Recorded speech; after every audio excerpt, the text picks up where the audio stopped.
దేవుని పిల్లలరా, దేవుని సంగమా, చాలామంది ఇప్పుడు క్రిస్మస్ వస్తుంది కదా, ఒక్కొక్కరు డ్రెస్ కొంటారు, 10,000 పెట్టి ప్యాంట్ షర్ట్ కూడా కొంటారు. అవన్నీ దేవుడు చెప్పాలా మనకి. ఆయన పుట్టాడనే సంతోషం మనలో ఉండాలి, కానీ ఆ సంతోషము ఆయనకి ఇష్టమైనట్లు మనం ఏం చేయాలంటే, మనం ఖరీదైన వస్తువులు, ఖరీదైన వస్త్రములు ధరించి, ఖరీదైన నగలు ధరించి తిరగటం కాదు. అవి ఆయన అడగలేదు.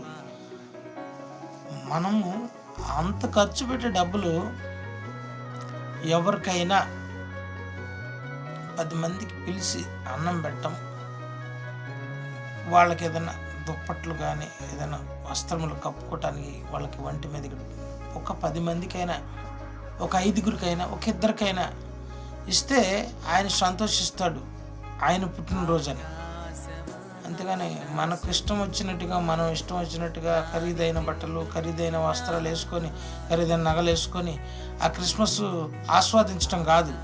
ఆమేన్.